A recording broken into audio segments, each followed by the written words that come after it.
Serial तुमसे तुम तक के आने वाले एपिसोड में जहां एक तरफ आर्यवर्धन अपने पूरे ऑफिस की टीम को लेकर अनु के घर पहुंच जाता है, वहीं दूसरी ओर अनु के घर पर पूजा की सारी तैयारियां पूरी हो चुकी हैं और माता की चौकी शुरू होने वाली है। हर तरफ खुशियों का माहौल है, लेकिन इस शांत माहौल में तूफान आने वाला है। ऐसा तूफान जो सबके रिश्तों की बुनियाद हिला कर रख देगा। अनु पूरी तरह से तैयार है। उसने अपनी पसंदीदा गुलाबी साड़ी पहनी है, चेहरे पर हल्की मुस्कान, लेकिन दिल में आर्यवर्धन को इम्प्रेस करने की बेचैनी।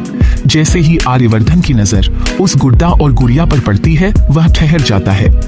वह गुड्डा हूँ भू उसे जैसा है, और यही देखकर आर्यवर्धन के मन में शक की जगह अब उम्मीद जागने लगती है कि शायद अनु के दिल में भी उसके लिए कोई खास जगह बन चुकी है। अब आर्यवर्धन के मन में सवालों की झड़ी लग जाती है। क्या यह इत्तेफाक है या अनु के दिल का इजहार?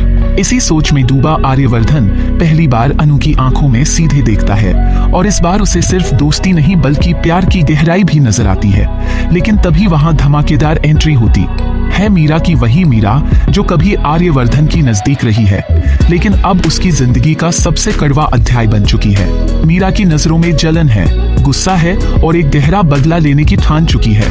वह इस पूजा में सिर्फ आने नहीं आई है, बल्कि सब कुछ बर्बाद करने की योजना के साथ आई है। मीरा अनु की इमेज को खराब करने के लिए एक चाल चलती है।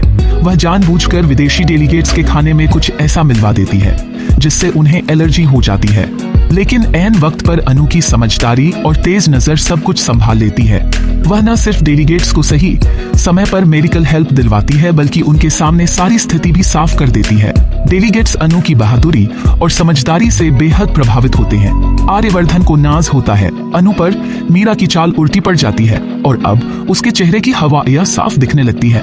वहीं पूजा में आए सभी मेहमान अनु की तारीफों के पुल बांधते हैं। आर्यवर्धन का दिल अनु की तरफ और भी झुकने लगता है। इसी बीच आर्यवर्धन की माँ भी वहां आती है और अनु को पहली बार खुले दिल से सराहती है। लेकिन जो इंसान इस बढ़ती नजदीकी से सबसे ज्यादा परेशान होती है, वो है अनु की माँ।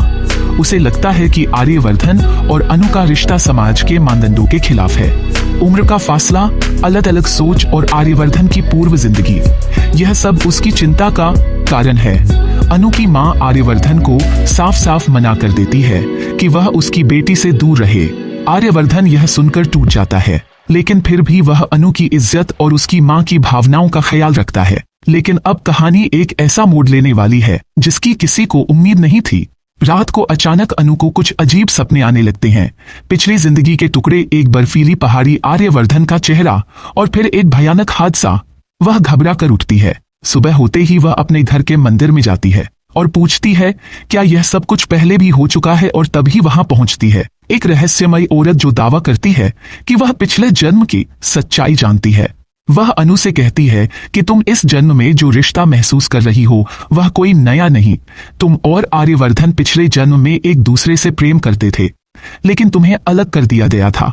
उस औरत के पास कुछ सबूत भी होते हैं, पुरानी तस्वीरें, एक डायरी और एक टूटी हुई अंगूठी जिसमें अनु का नाम खुदा होता है।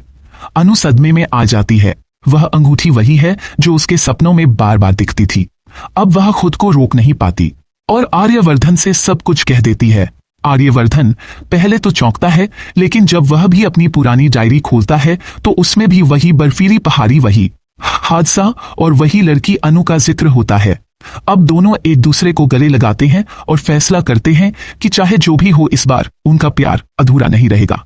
लेकिन एक बार फिर मीरा चाल चलती है। वह अनु की पिछली जिंदगी की कहानी को पब्लिकली लीक करने की धमकी देती है और कहती है कि अगर अनु पीछे नहीं हटी तो वह उसके खिलाफ बड़ा कदम उठाएगी।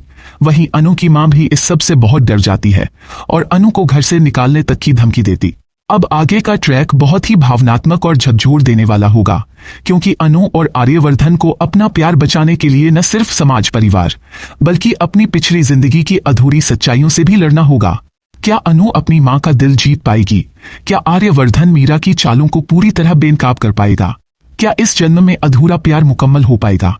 जानने के लिए जुड़े रहिए हमारे साथ और देखते रहिए तुमसे तुम तक, जहां प्यार सिर्फ एक जन्म की बात नहीं बल्कि रूहों का मिलन होता है।